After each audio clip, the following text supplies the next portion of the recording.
ಎಲ್ಲರಿಗೂ ನಮಸ್ಕಾರ. ಇವತ್ತಿನ ಕಥೆಯ ಹೆಸರು ಚಿನ್ನದ ಬೀಜ.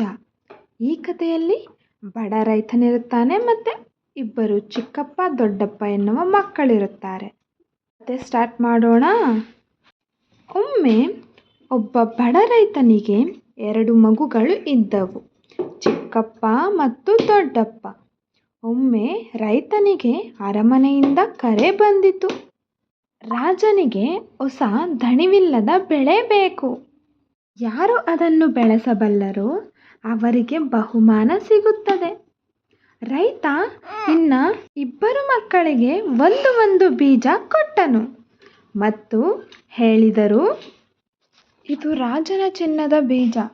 ಇದನ್ನು ಪ್ರೀತಿಯಿಂದ ಬೆಳೆಸಿ. ದೊಡ್ಡಪ್ಪ ದಿನವೂ ನೀರು ಹಾಯಿಸುತ್ತಿದ್ದ. ಆದರೆ ಬಿತ್ತನೆ ಮಾಡಿದ ಮಣ್ಣು ಒಣವಾಗಿಯೇ ಇತ್ತು. ವರ್ಷ ಕಳೆದರೂ ಗಿಡವೇ ಬಿಟ್ಟಿಲ್ಲ. ಆದರೆ ಚಿಕ್ಕಪ್ಪ ಬೀಜವನ್ನು ನೆಟ್ಟು ಕೆಲ ದಿನದ ನಂತರ ಕಂಡನು, ಅದು ಸುಳ್ಳು ಬೀಜ, ಬೆಳೆಯುವಂಥದ್ದೇ ಅಲ್ಲ. ಅವನು ಹಿಂದಿರುಗಿ ಬಂದು ತಂದೆಗೆ ಹೇಳಿದನು, ಅಪ್ಪ, ಈ ಬೀಜ ಬೆಳೆಯುತ್ತಿಲ್ಲ. ನಾನದು ಬಿಸುಟು ನಿಜವಾದ ಬೀಜ ನೆಟ್ಟಿದ್ದೇನೆ.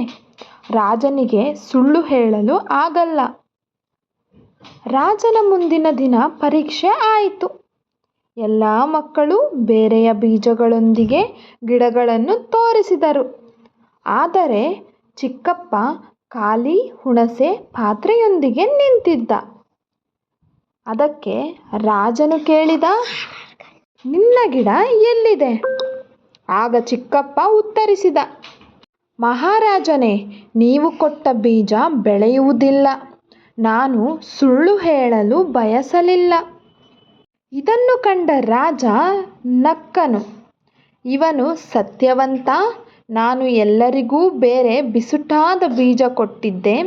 ಇವನೇ ನನ್ನ ಅರಸನ ಪರಂಪರೆಯ ಅರ್ಹತೆಯವನು ಎಂದು ಹೇಳಿದ.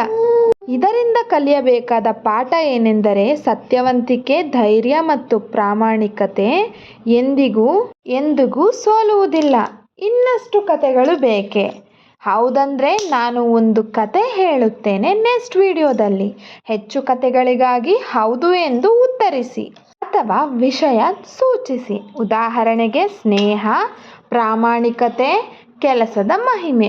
ಈ ಎಲ್ಲ ಟಾಪಿಕ್ಸ್ ಬಗ್ಗೆ ನೀವು ಕಮೆಂಟ್ ಮಾಡಿ ಹೇಳಿ. ನಾನು ಅದರ ಬಗ್ಗೆ ನೆಕ್ಸ್ಟ್ ವಿಡಿಯೋದಲ್ಲಿ ವಿಡಿಯೋ ಮಾಡುವೆ.